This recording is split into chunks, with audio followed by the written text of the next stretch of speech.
25 pounds? No, I ordered 200. What is beef? You still got that meat connect?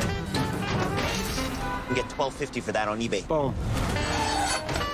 Chef, no, please do not touch that. That's my pot. Everybody knows. That's her pot. Not system. System, baby.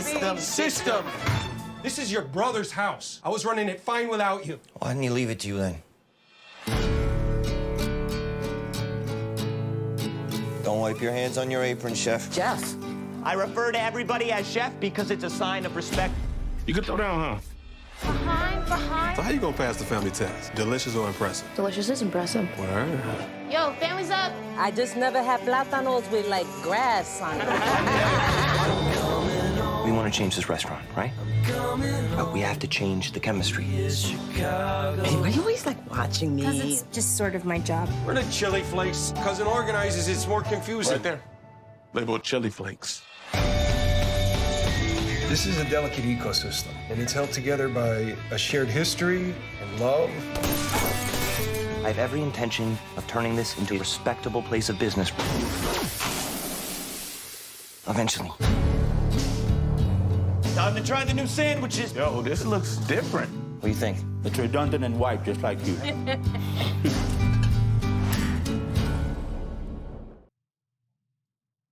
Or sooner.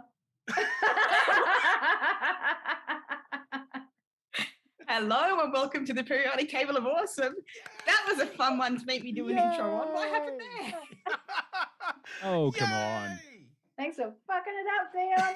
Hey, what do you mean fucking it up? Oh, do an intro. It'll be fine. Nothing will go wrong. You just have to say Cousin, hello. Am I the one? It's like, fuck, Dion, again. It's like, okay, behind. Behind Dion. Corner Dion. Behind. Jesus. Jesus. Anyway. Okay, this is going to be the angriest, most. I mean, look, we've brought you high anxiety in space. So this week we've decided to bring you high anxiety in the kitchen. In a kitchen. Wait, which one's high anxiety in space? What was the one that we brought? Just anything. For all mankind. Oh, right. Okay. Yeah, You sorry. forget about that show. I mean, now I'm completely up to speed on it. It's all no. It's just once We it's were having nightmares about it. once it's outside of my peripheral vision, I'm like, And whatever. now that I'm fully up to speed on For All Mankind, I know exactly what you're talking about. And you're Right. like, Okay. when you're like the bit where that happens, I was like. I mean, if you want like soul crushing anxiety, you can just watch C on Apple TV, but you watch it without actually. Like, don't look at it with your eyes. Shut your eyes and just experience it in an audio visual way. And, you know, it's great. Like, it's very anxiety inducing. Yes, it's anxiety inducing in the idea that maybe they'll give it another season. But anyway, we're not talking about that today. We're talking about something else. What are we talking about?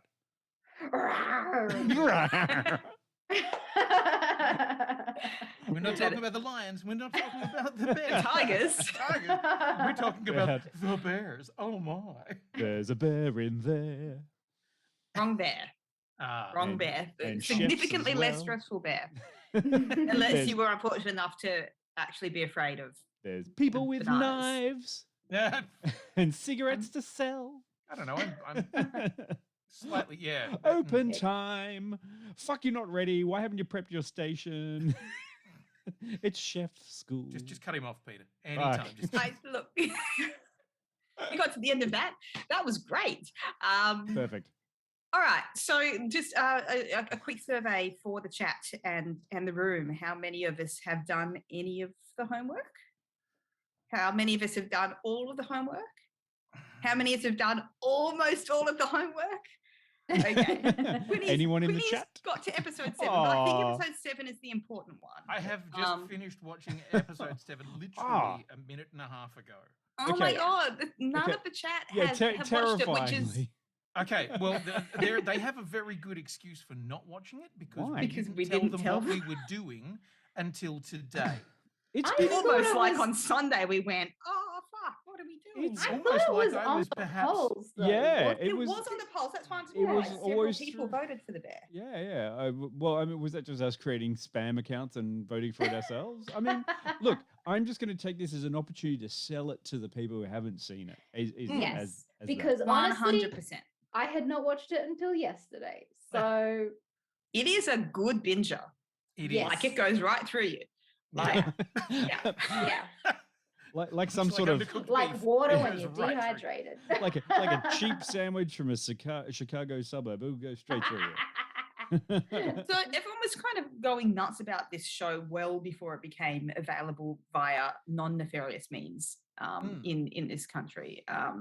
A lot of my American friends were talking about its incredibleness on Facebook, and we didn't get it on Disney Plus until a few months after it was released in the States. It was one of those kind of old-fashioned thingamabobs where suddenly we have to wait. Technically, it came out on FX in the States. Well, I was just trying to work that out, whether this was an FX or a Hulu one. Yeah, it's distributed by FX. Disney, Right. but it's made by FX and distributed But by it Walt was Disney. streamed on Hulu in America. Yes. So, But yeah. you know, I was like, I'm sure there's a Hulu link. And it's like so many of those things that in America goes out on Hulu or whatever, and we get it through Star, which is the Fox brand on Disney Plus. So yeah, which I always find it so weird because occasionally you'll run across something that is way adult and has all of the swearing, and you're like, what are you doing here in my Disney? Saying fuck cousin, fuck. And you're like, okay, cool. look, I mean, it's all from one giant teat that we suckle off these days. So who cares how you get it, but you can still get it. So I was excited for this to drop because lots of people were talking about it, and then I had to. Somebody just talked to dropped me out. about the bear. Yes. Somebody talked to me about episode Sorry. 7. Yes, that is Oh true. my God. Yes, that was true. You did have a little bit of anxiety. People were getting on the uptake enough and quickly because you were just kind of like, has anyone watched The Bear? Because I want to talk about it. Yeah. Peter needed to I talk realised about that it. something must be kind of interesting with it when one of my friends from down Tassie, my buddy Noel, just sent me a message completely apropos of nothing, just going, dude, have you seen The Bear? It's like, and you were like, where? Is there a bear in there? Don't turn around. yeah, are you aware? This is There like, is a bear. dude, I lived in King's Cross. I've seen many bears. In fact, I'm quite popular with many. Yeah. But yeah, like and for like that's one of those ones that Noel is one of those people who has really eclectic tastes, and he's not going to reach out to me about something that isn't pretty spectacular. So Peter had recommended it, and upon Peter's recommendation, I watched the first episode and then went, this is very stressful and I don't think I can handle it. But then Noel's message came in and then we were doing it, and I was like, I'm going to keep going with it. And it definitely rewards you, but it does it in a very violent way. What do you mean violent? I mean, I think I said, I can't remember whether it was Noel or who I said it to, but I quite literally said, I feel like I have been verbally assaulted by a TV show for half an hour. Like Right. I have walked into something with this and have had pots thrown at me. I've been called every name under the sun, and I've been ducking and weaving for the 25 minutes or whatever this has been on, because this show feels so like aggressive and the characters are so fucking unpleasant. It just sounds like you and everyone on this show could have dealt with all this in therapy. Oh. Oh, never has a show been in more need of therapy. So there's a lot happening here because it really kind of hits you in the face a bit from the first episode. Yep. And part of the way it does that is it starts to stress immediately. All of the exposition, all of the backstory is just in images. So you kind of have to be like watching the screen, and you're kind of getting hit in the face with all of these images within the context of this, super stressful, busy kitchen. And that's kind of how it starts you out. There's no kind of ramping up into this story. It just kind of dives straight in, at a very kind of high anxiety, high energy level from the very beginning. But what I do like about it is given all of that, it is very much a character piece. And like Dan would say, a small story.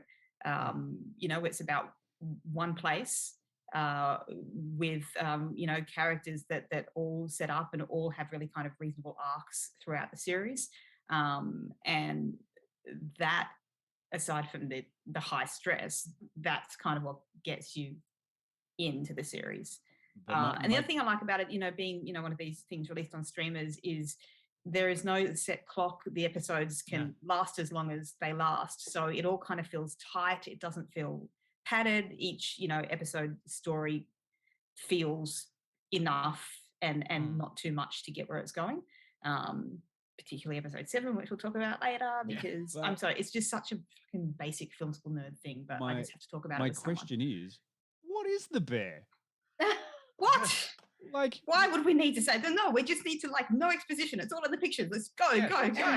We're trying to sell this thing, and it was like there's a whole bunch of people in it, and there's 35 beef, chef. Yes, chef. Everyone's wearing aprons, and there's white t-shirts on the video, the bits, and what's going on. But what question I'm asking is, what is the bear? Order up on a synopsis. Yes, chef. Order up on a synopsis. Order up on a synopsis. 35 synopsis. Yes, chef. Can I get hands, chef? Hands! Where the fuck are my hands? Hurry up, you piece of shit. They're just off the screen, Quinny. A young chef from the world of fine dining comes home to Chicago to run his family's Italian beef sandwich shop after the suicide of his older brother, who left behind debts, a rundown kitchen, and an unruly staff. Shit gets bad from there. That's this is a very, very short synopsis. I was hoping that there would be a longer one, but that's kind of your starting point. You didn't go for the Chicago accent. Damn it, I'm sorry. Hey, where are you from? You from Boston? Are you from Boston or the problem is, no, you're from Chicago. Is one of those ones that's real hard. Is it? Is it? It's almost New Jersey, but not quite. And I don't want to do Boston, and I don't want to do. It's like a cross between Jersey and Boston. If an American can go up, can comfortably stand on any sort of video screen and be like, "I'm Aussie, hey, throw a shrimp on the barbie," I'm very happy to be sitting there going, "Yeah, I'm from Chicago, deep dish pizza and all that, y'all." Wait. Wow. Wow. Just happened. Hang on, where the fuck is my shit accent emoji? Yeah. Where the fuck is my... There it is. That's a shit crap accent. time. The Have poop all of that. cupcake. Hey. Yeah. Fuck y'all. Yes. I went to Juilliard. You went to... Was it Noma? Noma? Yeah. You go to Noma? Sorry. Fuck Noma. No, I went to Julian's, which was my mate's house, and that's where I learned accents. Yeah. Anyway. So the funny thing about this, I watched this, I think, after episode 5 of Andor. So... Segue. Yeah. I was about to say, Quinny, Star Wars shows later in the month. Yeah, I know. We'll come back to that. But there's an actor in Andor who is in this, and he's playing a complete asshole in both shows. And I had this weird kind of disconnect where I'm like, aren't you on a planet in space, but also you're in a Chicago beef place? I find it very annoying that I was watching it because it's Evan Moss-Bachrach who plays Richie. Who was in The Bear. That's where I first saw him. And then when he showed up in Andor, I was like, cousin! Wait, who is he in Andor? And then he's one of the dudes who is one of the rebels who goes into to liberate the... Yeah. Oh, yeah. And then what happens to him in the episode afterwards, I was very confused. I was like, yeah. You're just kind of watching it. You're like, hang on a second. I was like, oh, an asshole in both He shows. didn't have the accent, space. No. Yeah. Where's the space Chicago? It would have been great if he was I'm dealing. give myself a crap accent if he was dealing death sticks, that would have been fucking great. Just at the back alley. At least he should have been smoking a lot of death sticks. Yeah. Anyway, Peter, have you seen Andor? Because that whole section isn't making sense for you if you haven't. Oh, hang on. Let's focus it back on the bear. It's on the list, guys. It's on the list. I was too busy watching episodes of this multiple times in a row. Yeah, I'll just donk us all a little bit. There we go. Cool. Yeah. So watching that and watching him, I was like, oh wow, okay. And so that was perhaps an in to because the characters are pretty fucking dislikable. Like, yeah. Well, environment. Yes. Not a lot of pressure. Who's making cat noises? Is that the cat that you're cat sitting? I don't think so. Wasn't me. I don't know. I'm like, did I make that noise? Is Peter going to start saying "but meow"? Now see here. Sorry, guys. I thought did your mic stop working, or is just that the register that you now operate at? Oh dear. All I'm saying is that I didn't necessarily find all of the characters unlikable. I thought that there was a lot of light and shade in them. Because, I mean, I take like Kami, a for show. example. I like a show that has assholes in it. Yeah. Yeah. But you can see with Kami that, yeah, he's an arsehole, but he's in times trying pretty hard not to be the kind of arsehole that the other chefs have been to him. Yeah. Yeah. Sometimes he fails. But the intention is there. And also he's under a bit of pressure. And also he's got a grief situation going on. So, like, there are lots of factors, I think, in It's almost as he's trying to use work as a coping mechanism when he should use therapy. I mean, okay, so I'm sensing a theme from Dion, which is the moral of this story is therapy. Everyone in this TV show needs therapy. Yeah. I mean, everyone everywhere needs therapy. No, I'm Probably fine. Wouldn't do Anyway. anyone much harm. Yes, I mean, but this is part of the thing that makes the drama actually a little bit more understandable and allows, I think, the audience to latch onto it. I mean, it's an anxiety-driven show. You're 100% right. That's what this whole thing is about. It just goes, it says, go with this. And then what it really does well is it pays off the willingness for you to go with this story. And I love that it presents everyone as pretty much everyone in this show is an asshole in their own right. But also, everyone in this show is amazing and wonderful. And it just takes that little bit of friction and once you get past that little bit of friction, you can see that sparks of genius in everyone. And that, They have asshole nature, but like I'm pretty sure a lot of people would act that way under that kind of pressure. I know that I lash out when I'm under pressure like that, but you can see the other side of their personality as well. And I think that's what makes all of the characters very likable, is that you can relate to them on another level, and you take their good days with their bad days, and that's something pretty special and also hard to do. Yeah, agreed. Like I didn't like anyone to begin with. I just thought everybody is just so incredibly dislikable, and then I started to go, oh, so each episode has a villain that is even more dislikable for that episode. But then I started to realize that in each one of those moments there is a point in time where you find something about somebody else, or you see, like, I guess the best thing I can think of to describe it is like this whole thing is about being a pressure cooker. That things have to be under pressure and under heat and boiling before really incredible things come out of them. And unfortunately sometimes your pressure cooker explodes. Yeah, I mean, one thing that I do want to say about the show is, and one thing I think kind of gets missed a fair bit along the way, is the fact that everyone's paying attention to the characters, like the people in the show, because they're the most interesting things. That's where everyone's happening. You can relate to it, but there is a huge character that has amazing growth if you compare it from first episode to last episode, and that is the restaurant. It honestly does. If you finish the series and you look at it and then you go back and look at the first thing, it's all down to just about how much every different character in it has improved it slightly, and that it's a communal team effort of making this place better. And that's kind of a really interesting little thing there that a few people that have watched it have missed. I'm like, yeah, but have you seen the restaurant from the end episode compared to the restaurant at the start of the episode? The city is really the fifth character. Oh my God, the bear is such a Miranda. It also comes down to the other element that does make the unlikable characters likable, which is that they all really care about their jobs. Yeah. And whether they're good at their jobs or they become better at their jobs through the series, that each character really cares either about the restaurant itself or about their profession and what they do and getting better at what they do.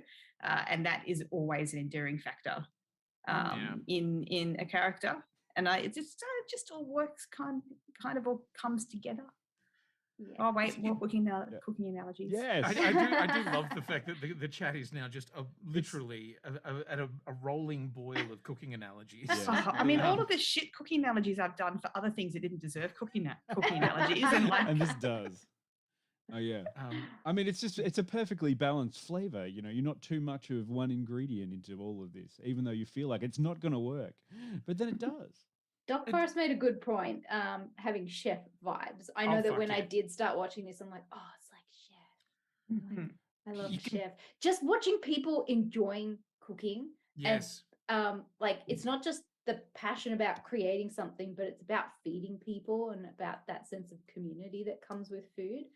And I kind of love this. I really enjoy watching that. I really love this one because this just got even like it just got too real, a lot of it, because even though everyone is in the show at their core, once you get past the first bits and pieces, deeply committed to creating a wonderful thing, and they really are passionate about food and they have everything, the chaos that is just there, even against that they run up against all the times. Like every single character really is committed to this place and wants to make lovely food, but sometimes it just doesn't fucking work that way, and people melt down. And I feel like there are some characters who, whilst they may be there for either the restaurant or for the love of food, there are some who just don't know how to get out of their own way. And 7 episodes in, I still find Richie to be incredibly fucking difficult to deal with. Yeah, but that's the point. Yeah. Richie is the worst. It's true. Yeah. But like he has his own shit to deal with as well. And like I really feel for the guy because like all he knows how to do is talk. I don't know, be an asshole. Well, But like it's not that he wants to. He thinks that that's his way to fit in and like, fix everything and which is a shame because he also in one of the episodes you can see that he does understand gentleness. He does understand, caring and nurturing because he's capable of it, but he just doesn't like. I look at Richie and just go, "You are the poster child for toxic masculinity." Like he has the biggest front up for everyone because he doesn't want to seem soft. It's that typical bravado that comes from growing up in an area like that. It's just lovely because he's the poster child of someone who was always told, like he comes from a poor family or a poor background. He's always been a fuck up, and he's got a best friend which was Michael, that just kept having him around, and he's kept in that cycle. And even though like he is more than willing to be absolutely devastated by the fact that his best friend committed suicide, he just refuses to show any emotion about it and continues to do the same thing over and over and over again, even though he knows he's everybody around him. Yeah, and attacks everyone else around it. But I mean, that's why it's kind of like I hate him, but he's that what is it? Someone said earlier in the chat, like he's the bay leaf of the show. Like he's just in there. Yeah, and you just want to want to remove him, but sometimes there's something in there that will maybe make some magic occasionally. I suppose it's like an abused dog, all they know to do is to bite. And you just got to show Richie a bit of love, and I think he'll come around. So Karina has asked the question: what is the best food in the show?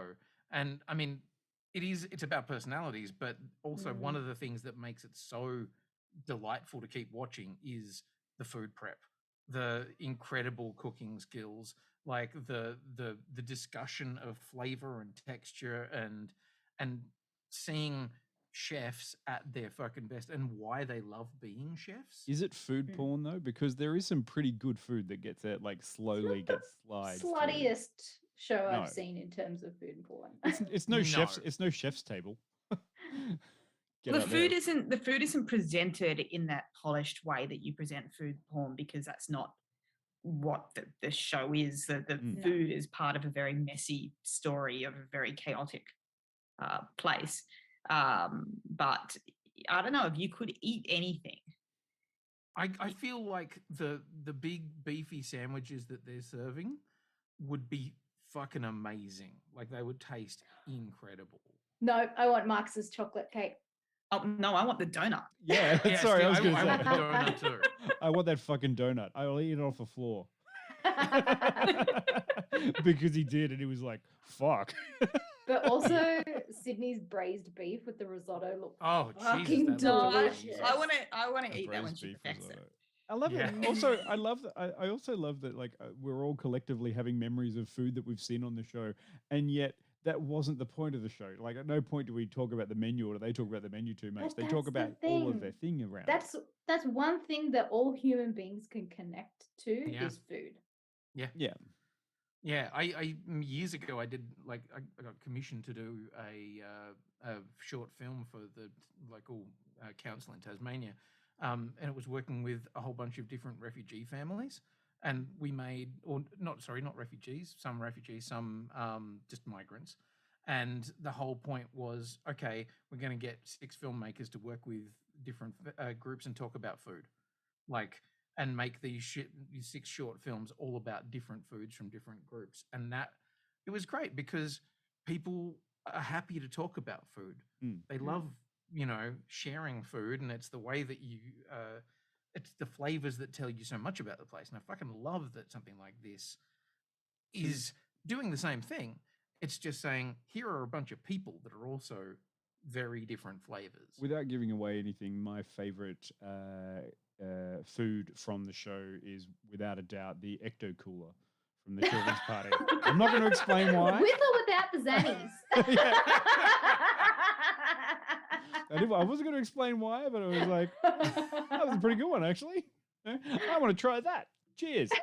Because it does have, Definitely. I think this is the thing, like this isn't a very funny show. Like it's not one that's out there and does a lot of comedic things. But I think because it's so intense and focused, then when something funny happens in the show, it's such a tension and pressure release for everyone that it is funnier than it would be regularly.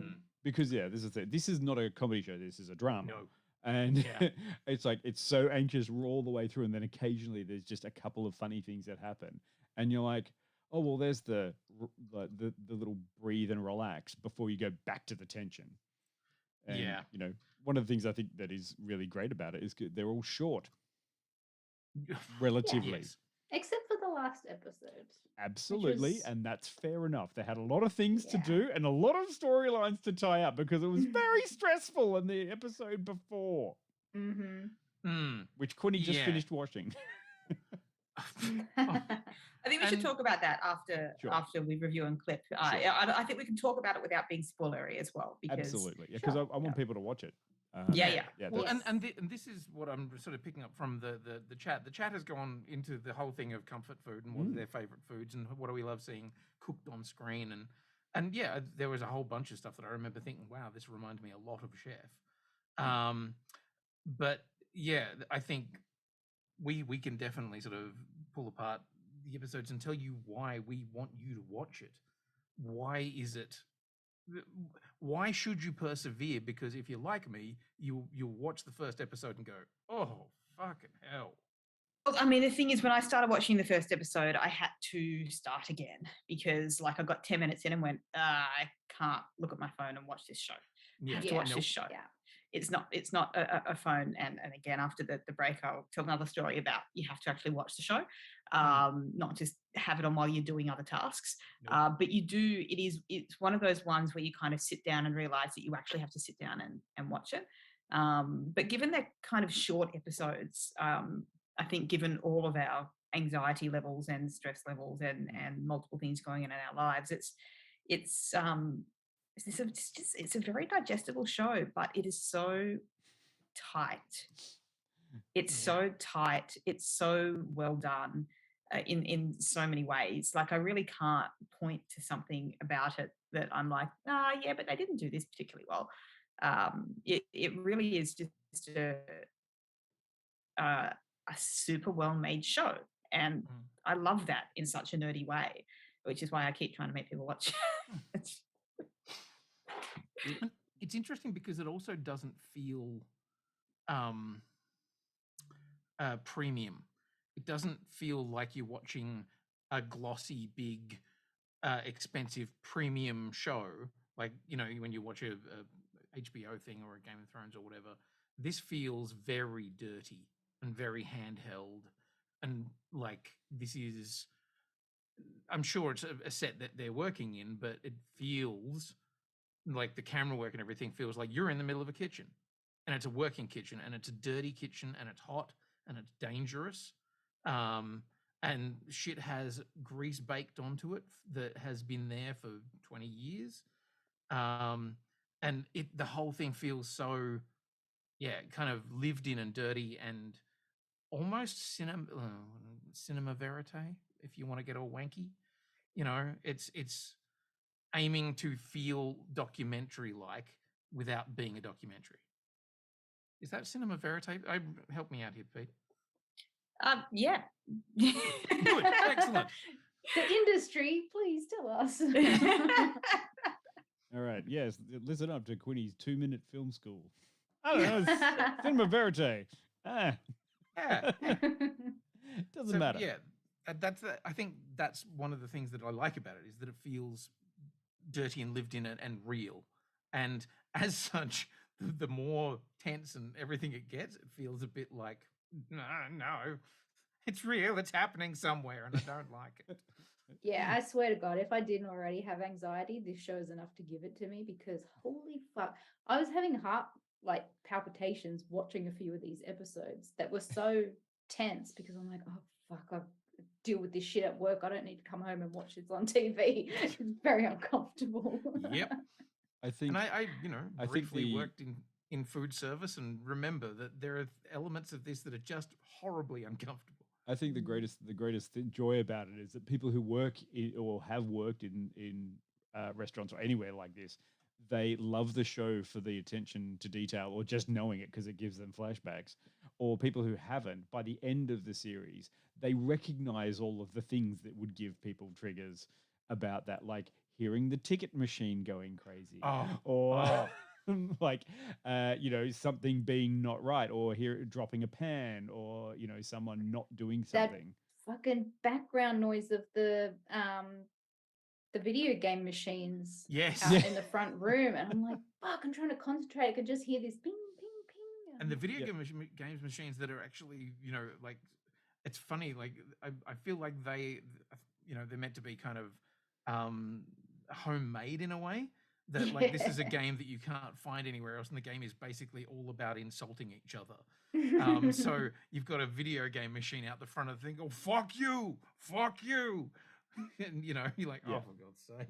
Yeah, I mean that's kind of one of those fun bits about it. Anyway, so all right, yeah. Well, we're getting too far in. We could keep going on this for ages and ages and ages. Is there anything you want to talk about to sell it to people before you rate it? Why? Just the performances. Done that? Kind of. I know we have been. If there's anything a little bit of haphazard. I think everyone who's acting in the show is great because they get the time to shine in their part, because it is, you're right. I think you're right, Quinny. Earlier, we're like, oh, so you hate everyone to start with, and then each person gets like a little time to change to be the villain, which allows everyone else to be, you show their softer side. So that kind of worked for me, because I want to say they're all great without calling them all out, because even though it is headed by Kami, everyone else is supporting him because he's just a anxiety-ridden person who needs therapy, and that's a boring person. That's a boring character. Yeah, I mean, and like he's always going to be a jump on, because he's the one that's got so many of the things. He's linked to everybody. It was his brother. It's his sister who's, trying to keep an eye on him. He's the one that's had the traumatic background. I mean, they've all had traumatic backgrounds, but, I think Lisa Colón-Zayas, who is Tina, like, she gets an amazing turn. Like, because in the first few episodes, you're like, oh, I hate you. Yeah. Like, why do you have to be so difficult? Why are you such a bitch? But then you kind of and that's the thing, like you see things grow and yeah, it's like the whole thing is cooking. The whole thing's cooking. I don't want to be so obvious as to use food analogies and cooking analogies all the way here through, but I can't help it. Oh dear. Yes. Good. Pete, Excellent. anything else? Come on, Pete. This is yours. Is there anything else that you would say to anyone to sell them to watch it?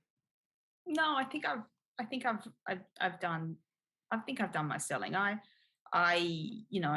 don't think you have to be a fan of a particular genre to be able to watch this. You don't need a lot of time to be able to watch this. The only reason I would say not to watch it is maybe if you have particular triggers, because there are mental health triggers in here, or if you have worked in a kitchen and find that quite triggering, because you might not find this show very fun in that case. This is work. Mm-hmm. I don't want to go and work and then come home and watch more work. I'd be fascinated to know whether somebody who works in a kitchen, what their take on this would be. Like, because what makes you think that anyone who works in a high pressure cooker kind of kitchen environment has the time to watch television? Yeah, people that cook don't watch TV. No, and they're too busy living it, Quinny. Yeah, I guess the other thing we didn't quite sort of explain, maybe we did, I don't know, is that Carmine was Carmi was at one point in time basically one of the best chefs in the world. Was in Michelin star restaurants doing absolutely highest of high-end fine dining, and now he's working in a shitty sandwich shop. And the tension between what he was and what he is, and then what he's trying to make it be, is what the show runs on. That's the core tension of the show, and I feel like Thank you, Quinny. Yeah, good at pointing that out. I just didn't feel like we'd actually said that key part. Yeah. And that's really the key part of what the show is about, is if you try to make things better, some things will try and fight back against you. And if you are a person who is aiming for something, you've got to work out how to use your ingredients to turn it into something amazing. Okay, should we have a clip or rate? No, we're going to rate. Rate. And I have 2 clips, so you can make your decision while everyone's rating about which clip you want. Because I have a clip with Carmi and Sydney talking to each other first time, or I have a clip of Carmi working at the Michelin-starred restaurant. Oh, the one with fucking Joel McHale being an asshole. Yeah. Like Joel McHale knows how to do best. Anyway, well, I'll start off because no one else is going to. I'm going to give it 98. Holy shit. Yeah, because I just think it's great. Like Peter, she ticked the boxes early for me. He's like, it's a small story about small people doing small things, but doing it in such a way that you can connect with everyone. Like, I love a small story. None of these people are rich. None of these people are famous. They're just showing what it's like to work all the time. And it is an interesting and it's a fascinating story. And there is depth to everyone. And yeah, you kind of hate everyone, but they're all working towards a common goal of just trying to get through their lives. I think the thing is I'm hating more of the people around them who are getting in their way. Right. That's the thing where I kind of hate it at the moment, but I love it. Like, it's great. Am I going to watch The Bear season 2? Yeah, because I can't wait to see it peak and then turn into a garbage fire, because it's going to go spectacularly. Anyway, I'm gonna hold off for a second just because I'm still processing. You still have an episode to go. Yeah, you still have an episode to go, and you just finished like that one which would give any person who's worked in the food service industry flashbacks because of the tickets that do not stop. Yeah, and yeah, we'll talk about that episode after the break when we go into spoilery town. But yeah, somebody else do a rating. I'm still trying to think what a number I could possibly say. I'm going to go with 87. I do enjoy the show. I will definitely watch a second season. I'm just like too stressed out by the stress in the show to really be able to fully enjoy it. But it does get points for sneaking John Barenthal in there because I kind of have a crush on this guy now. Like, I can't stop watching shows that he's in. And yeah, it's weird. I hated him in The Walking Dead, but you know, that's just because he's a good actor. That is completely fair. It's I got was- nothing to do with the fact that he's hot or anything like I just love someone. He's pretty hot too, yeah. Casper's in the chat going, "Ooh, John Barenthal." I was like, "Yeah, come Yes, on, it's a bit of Casper. leave a little bit in there. You don't want to rush to dessert before you've had the rest of the meal. Come on." Yeah. Yes. Um, Go, Pete. I like. I'm going to say 97 because, like, I can't think of anything that's wrong with it except that it is stressful and not. It doesn't give you that nice feel good feeling that our 100 rated across the board Ted Lasso did. So it can't be 100 because it's too stressful. But it is superbly executed for something that is quite stressful. Yes, you're more than willing to. You're more than allowed to have a little stress cry at the end of the season. It was just I feel a lot. like that may be necessary. Release. There's a bit of release at the end. Yeah, I did have a tear. Right. Yeah. For me, thus far, up to the end of episode 7, which is the penultimate episode of the show, for me, it's a 90. I think it's like you, Pete, that thing of having to have another go at it. You know, the first one, if you're double screening it, you're gonna struggle real bad. And I just found the first one to be so aggressively unpleasant and like in your face and stuff that I was like, oh, fucking hell, I really need to back off from this. So in that sense, it has that kind of barrier to entry. But when you kind of get on board with it, you realize that that's actually the point of the story. It's like, it can't be anything other than what it is, and what it is amazing. So yeah, so that's a 90 from me. Yes, I feel like as Missy said in the chat, they have a little stress as a treat. Yeah. No. No, I'm good. No, Go out, please. go out and watch The Bear. It's a lot of stress. There's a little treat for yourself at the end of a long day. You can come home and watch other people melt the fuck down. But then you can nerd out about it because it's real good. Yeah, and also Does that only make me happy? That must only make me happy. No, that we'll get to that. But yeah, it was very impressive. yes. All right, so we're just going to go and we're going to have a little bit of a clip and then come back and talk about stuff. But which clip do you want to see? Do you want to see the nice one of like Kami and Sydney meeting, or do you want to see the absolute stress ball that would be working in a Michelin-starred kitchen? Working for John McHale. Yeah, working for John McHale. Would you like a little bit of stress as a treat, or maybe just a nice little interaction? Let's have a little bit of stress as a treat. Okay, we're going to have a little bit of stress as a treat.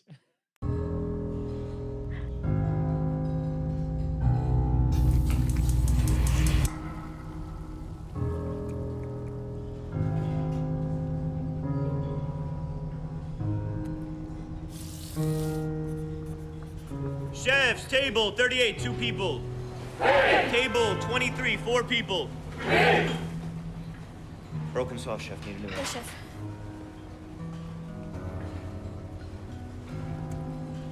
Fire 31, 25, 2 out on 31, chefs. Hey! Still not there again, chef. Yes, chef. Thank you, chef. Wait on 31, chefs. Hey! Why? Chef, I'm sorry it got too hot. Why? It didn't cool down. Why? But it was my fault. Go. Fine. Fire 19, chefs. Hey! Hold on 17, chefs. Hey! Why do you hire fucking idiots? Do you like working with fucking idiots? I'll do better. Say yes, chef. Yes, chef. Can you not handle this? Is it too much for you? Answer me. I can handle it. I can handle it, chef. I can handle it, chef. 12, 10, 36. Fire 8, Don't 13, fuck with my 36. count. Sorry, 3, chef. 8, 52, 13, 14. 29, chef. Why are you serving broken sauces? Why? I get it. You have a short man's complex. You can barely reach over this fucking table, right? Is this why you have the tattoos and your cool little scars and you go out and you take your smoke breaks? It's fun, isn't it? But here's the thing. You're terrible at this. You're no good at it. Go faster, motherfucker. Keep going faster. Why are you so slow? Why are you so fucking slow? Why? You think you're so tough. Yeah, Why don't you say this? Say, yes, chef, I'm so tough. Yes, chef, I'm so tough. Say fucking yes, chef, I'm so tough. Yes, chef, I'm so tough. You are not tough. You are bullshit. You are talentless. Say fucking hands. Hands! You should be dead.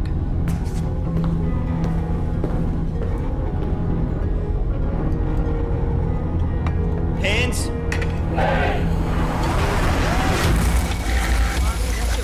Sandwich? Giving that to the homeless guy? Hands! Somebody fucking answer me! Get that sandwich at the $5 Hands! at the Goodwill. Fucking Christ! Hands, please! Please! Yeah, thank you, chef. Now what would I put this in the trash? How's that? Music is so stressful. Hands! Fucking head behind. How about a little stress as a treat? I love the way that the chat has been kind of like, oh yeah, now we'll talk about food, and they're watching the clip going, what the fuck? They're all like, why are people liking this show? This is just the most stressful thing. It's like, that's not even the most stressful episode. No, that's not episode even two. nearly. Not even near. Did you think episode 2 was the most stressful episode? No, No, that was in. Oh, episode that was two. in episode 2. Yes. That's what we're saying. Like, that's just a small part, and then it gets worse at some point. You're like, holy fuck! I almost wanted to go outside and have a cigarette after a couple of those episodes. Just as like, why? I know I'm smoking again. Anyway, It's a weird thing that, like, throughout the show, the moments they go out to smoke actually feel like smoke breaks. yes. Like That's the only moment you get relief. Yeah, and I was like, holy shit, that's some amazing filmmaking. To make the feeling of having a smoke break be the moment of taking a breath in your show. Is a part of rhythm and storytelling that is just amazing. Yeah, and that's part of like this is where I will say, like, this is great film language in combination with a great story, because what are they doing? They're trying to show, how is this guy, how do we represent, how do we show that this is really stressful?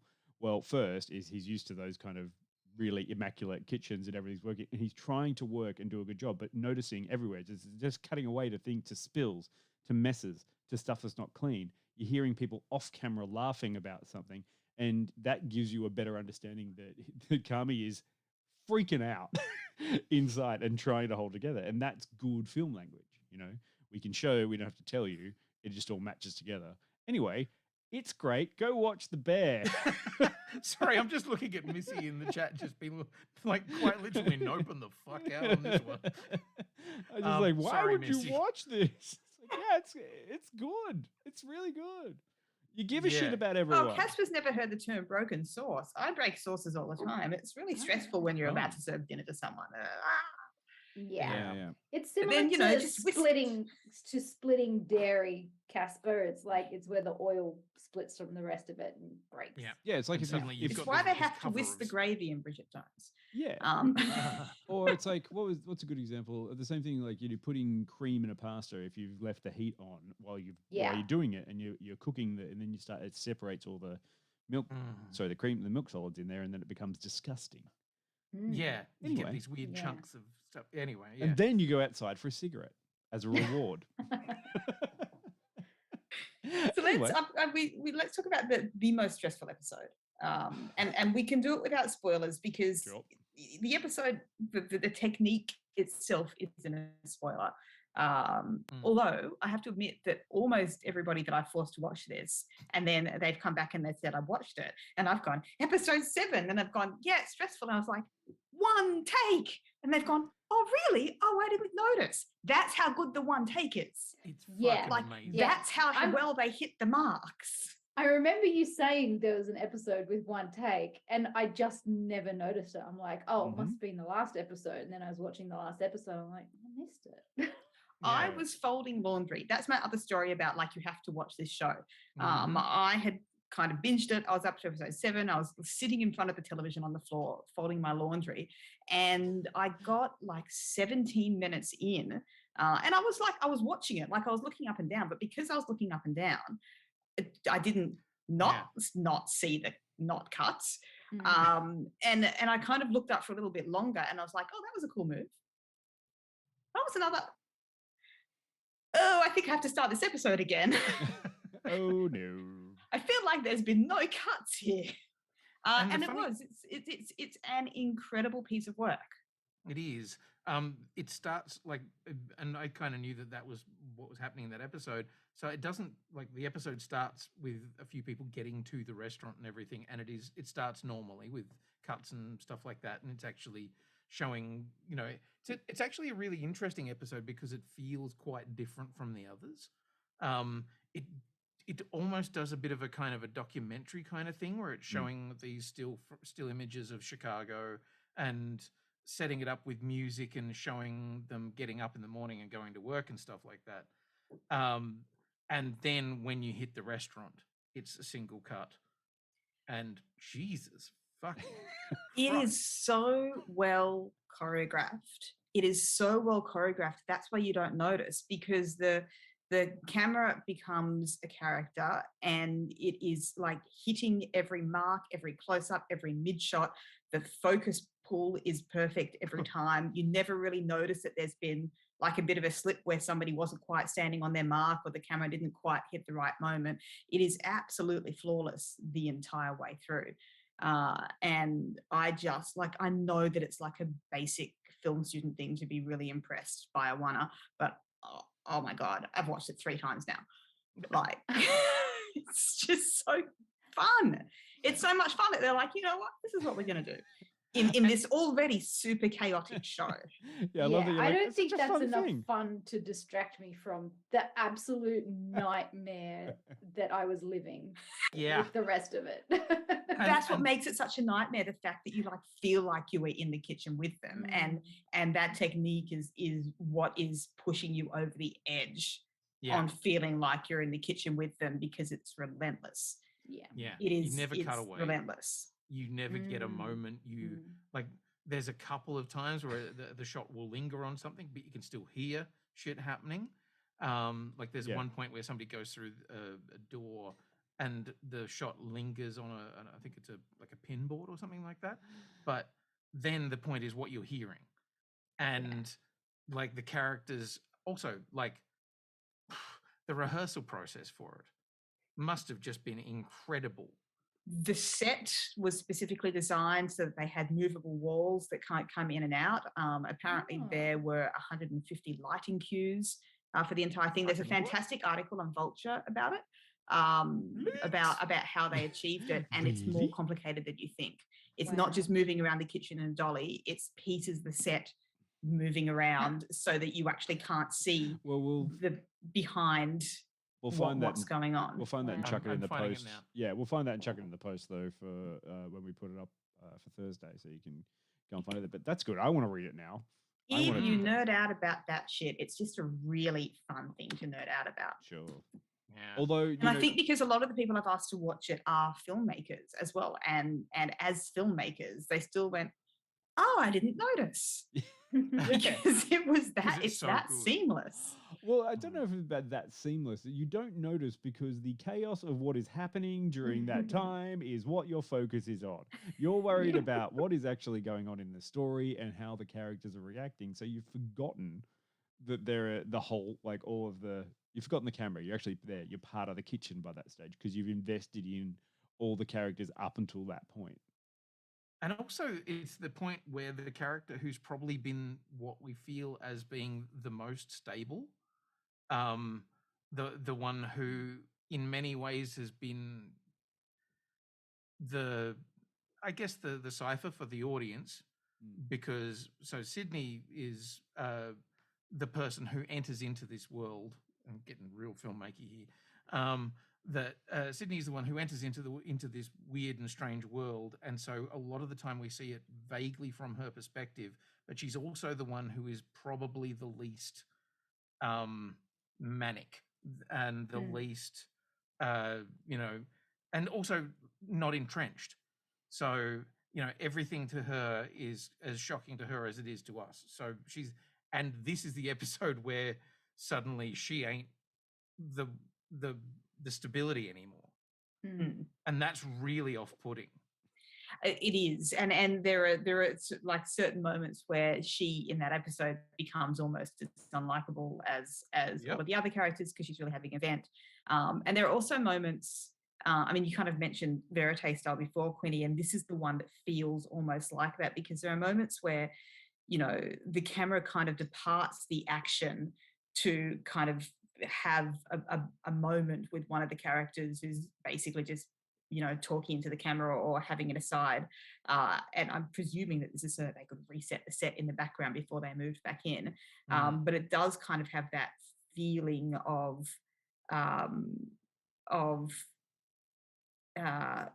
being there in that moment with that character before you kind of then pick up with another character and then you're following them in as well. It's I mean, the opposite of Verite because it's so well constructed, but it just has that in the moment feeling to it that is a lot of fun to watch multiple times in a row. And think, how did they do that? Now that I've Show got me your this article, secrets. I am going to fucking rewatch it again, even though I found it very stressful and unpleasant. Yeah. I love it. It's like, oh, I'm going to watch it again. Oh, right. I'm going to watch it again. Yeah. Okay. I'm going to get myself some chamomile tea. But once it's all, I mean, for me, once it's academic like that, I switch, but I don't feel stressed by the plot anymore because I'm just so fascinated by each moment that has been constructed within this episode. Who do you think's got then out of the first season? Who do you think has the best character development across the season? I mean, they all do. Like this is everyone has a growth, maybe except for Kami, because Kami is so locked down with his emotions. No, I would argue because Please episode do. 8 was quite revelatory for him, I believe. Yeah, true. I was trying to like figure out like who in there whose story am I still interested in? I mean, I'm really interested in Marcus. Yes.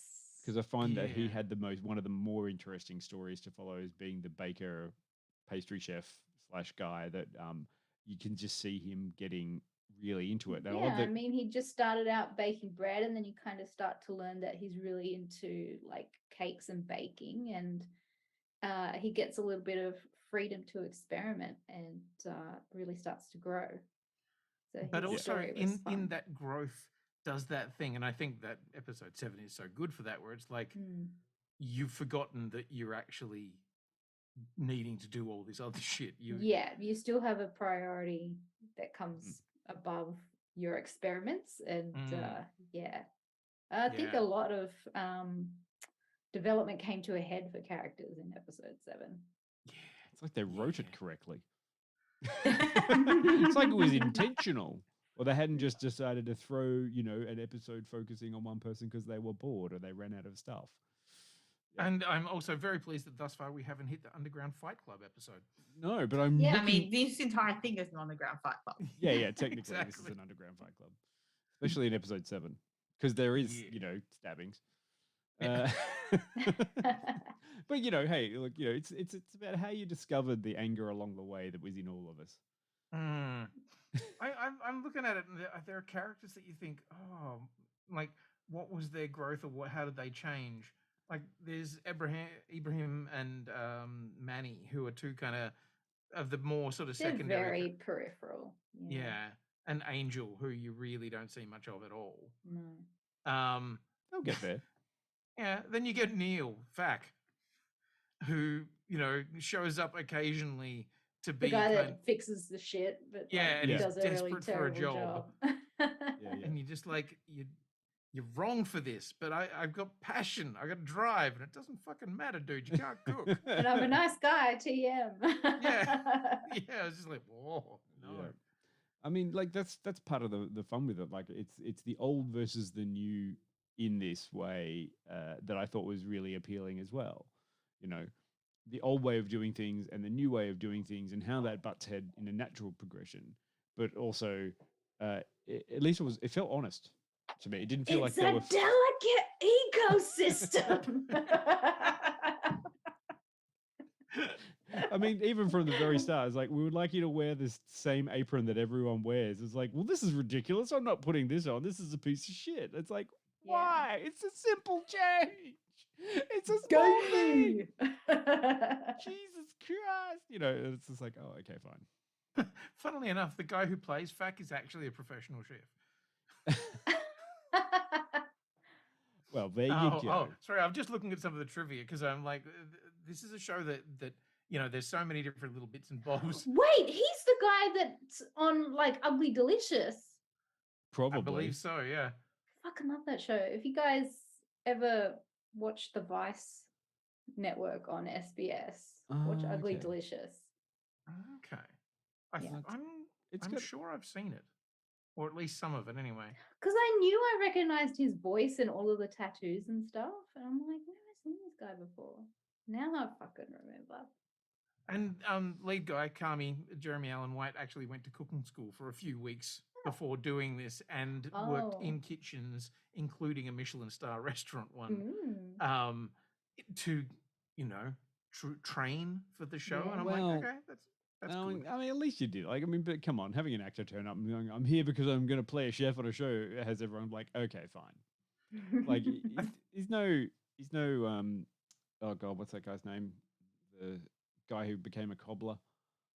My Left Foot. What? Last of the Mohicans. Come on, you help me here. There will be blood. Oh, I forgot. Oh God! It's collective amnesia. We've all forgotten. Oh no, he's an actor. Hey Google. Oh, thank God, Daniel Day-Lewis. Thank you. Thank you. There we go. It was a collective amnesia. We all went to hell. Thank you. That's why we outsource part of our brains. Yeah, he's no Daniel Day-Lewis. He's not getting all you know, method on this shit. Yeah. Yes, chef. Oh shit, he's really a chef. Yeah. Look, it's the Bear. It's the vibe. I would go and watch it. But yeah, get yourself a nice chamomile tea for after. Maybe a cigarette. Yep. You might need it, but highly recommended. Go and watch it. It's lovely. Yes. Off you go. Yeah. Off you go. Go now. You've got plenty of time. You On can get at Disney least- Plus. Yeah. It's easy to find. Yeah, it's on Disney Plus. And what Sandwich it between episodes of Vandal. Get Yes. it, sandwich. What are we watching next week? I don't know because I haven't actually looked at the list. But we're Great not question. here. Remember, we're not that's Oh, here right. next Tuesday. Next Tuesday. We're not sure if We're we're not here or here. not just yet. Well, we're Wait, just do we know if we're not here we're yet? just hedging our Has that bets. been confirmed? We're just let hedging me our just look at bets. my emails. Thus far, no confirmation yet, but the invitation was sent and we have Yes. RSVP'd. Just yeah, FYI, we're hoping to go to the preview screening of Black Panther next Tuesday, so we may or may not be here. We're not sure yet. No, well, you know, probably. We'll see what happens, but like we're just moving it to Wednesday. So We on don't get an official Wednesday- ticket. We'll try and sneak in. Yeah, we'll just Oh, yeah, yeah, sure. yeah. That'll be Like- fine. Don't you know who we are? I'm an influencer. I won a fucking Emmy. Yeah. Yeah. Hey, we got heckled by Karina at the movies the other day for being the periodic table of awesome, and I fucking loved that. So Perfect. somebody knows who we are. And what was she like? Aren't you the periodic table of awesome? She's like, it's the periodic table of awesome. And I'm like, yeah. What's up? Just because we're releasing movies doesn't mean we can't start some shit. Anyway, so next Wednesday we'll be back reviewing Weird, the Al Yankovic story, which is out on the Roku 4th. channel on this Friday, the 4th. You can do that. And I don't know how or where to get the Roku channel. The Roku but channel, it's I'm pretty sure it's actually free and you can subscribe to it for free on the internet. Yeah. Cool. Got to see the Roku channel, and then that's on the 9th that we'll come back and do that one, and then the week after maybe we'll do Black Panther. Well, Peter's definitely going to do Black Panther because she would have walked into the cinema with her Emmy. Going, show me this Black Panther. One seat for me, one seat for the statue, Yeah. please. How are you, statue? Do you want some more popcorn? Sorry, that's me just reaching just off screen. Yeah, I've got an Emmy just off screen. Just off screen. Sure you do. No, I do have this though. I finally found the Luigi that Casper gave us. Hey! So many subs. Sub here. So many Sub subs. here. Sub here. And oh, Thomas is just over there. Excuse me. Yeah, you heard me. Say hi to Thomas for me. Anyway. Okay, he can say it to himself. Oh, he's still in the packaging. You haven't even taken him out. He might suffocate. Well, I was going to give him to you all on Halloween, but I wasn't there. You weren't there because where were you? And you didn't bother to tell us. You were in Beanley. Peter's fucked off. She doesn't. Yeah. Oh, no. I'm just going to show you that I also have toys just off screen today. Oh, so Hang on. What toy is that? Show me your toy. Thunderbirds. Oh, there you very go. Hold nice. in front of you. There you go. There you go. Aw. Thunderbirds are indeed go. Thunderbirds are. Oh wait. Yes. So we will all get a Casper sub. Yeah, I was in Beanley on the weekend. I was there for ACACON, the second ACACON, and it was a lot of fun. You look like you had a good time. I had a fucking ball, not gonna lie, and I have now learnt so much more about idol culture. And I've, in fact, by the end of the weekend, also learned about B-reels. Didn't know what they were. Now I do. They're the So like a new- B-side? No, they're like the new TikTok-y I'll type be real, things. that new thing. Oh no, it's a new app. There's a Yeah. new app. It Oh, fuck. there's a front camera and a back camera, and you don't get Oh, to what? choose when it Oh, happens, and it's what? like Yeah. a whole thing. Yeah, God. so I was literally on stage finishing up a thing, and Right. suddenly 7 people were like, "Can you do my be real?" And I'm like, "What the fuck does that mean?" What does it And- mean? Yeah, and you take a photo of whatever you're doing at that moment. What they didn't tell me is that it takes a photo of whatever you're doing, but then takes a selfie of you while you're taking the photo. So now there's 6 people in Beanley whose be real is me going. I'm like, good. Yeah, a little information could have gone a Right. long way on that one, guys. Right. And I took checkies and have now been offered a spot in A Muse, which is a Oh, nice. yeah. They're like, hey, look, we've got a spot as the yellow person in this idol group. What are you doing? The Queen? yellow wiggle. Yeah, basically. So yeah, look, it's been a pleasure working with the Periodic Table of Awesome, but I can see bigger things in my future. I'm going to become a Japanese idol. Love it. Excellent. You and Ladybeard would get on great guns. Fuck I yeah. reckon. And I think you should call yourself the Bear. Oh. There we go. Well, he could be Ladybeard and you could be Manlybeard. yes, I'm down for it. Or Beardly And- Man. Funny you mention it. I think he may or may not be a guest coming up. So Oh, there you go. hmm. Cool. Well, that's been lovely. Lady Beard and Lady Lady Bear. Perfect. Yes. Can't wait to see So- you drop us like it's hot, Quinny. No, Yeah, I would Quinny in a never- maid costume. Yeah, Oh, it's so hot. It's so hot right now. Yes, no, I would never drop you because you are my first and only loves. Oh. And also, I'm very sad that I missed out on Halloween shenanigans, but I did get to have one of Jill's cookies, Ooh. and it changed my fucking religion. I now bow down before the cookies of Jill. Well, if anybody wants another batch, I've still got some pumpkin puree in the freezer now. Yeah. Little bit, okay. yeah. Okay. After just one, I'm like, so you got any more of those pumpkin Got any cookies? more of there, these Jill?" cookies? Yeah.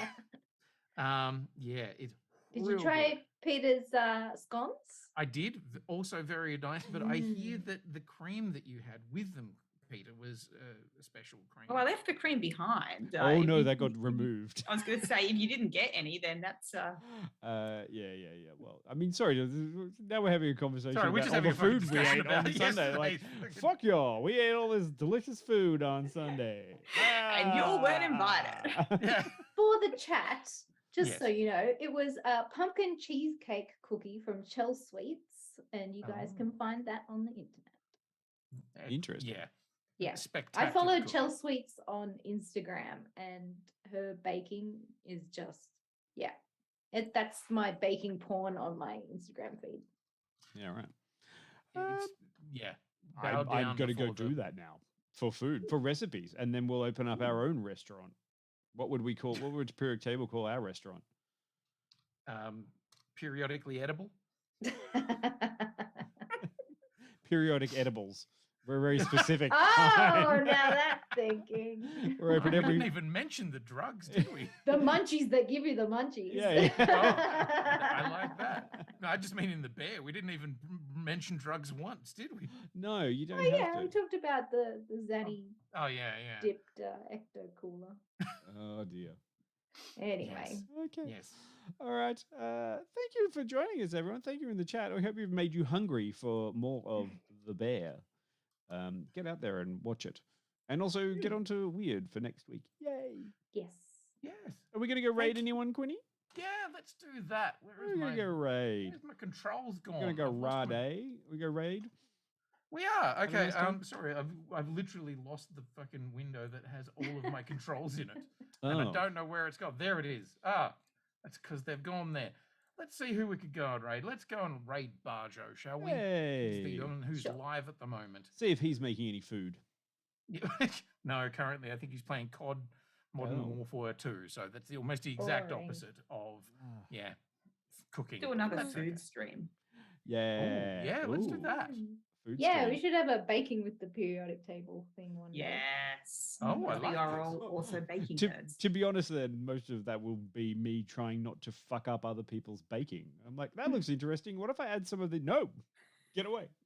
So I just do what I do for my 3-year-old nephews, Dion. You can stir this one. Yes. Don't touch anything else. I believe I stir enough. Thank you very much. Oh yeah, you stir. Absolutely. All right. Thank you. Bye. Bye guys.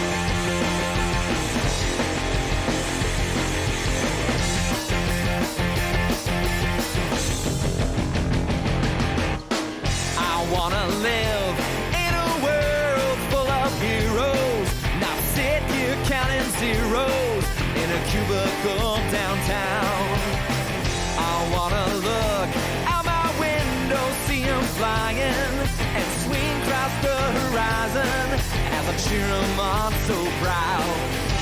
Deep-powered girl keeps staring at her face, and call Colossus and have him teach me ways, and then we'd exercise. I'd be one of the guys. Martial arts from Iron Fist and Wall. I'll dap her up and teach her all my songs. Oh, I wanna live in a world full of heroes, not cooking up these heroes at my parents' restaurant now. I wanna,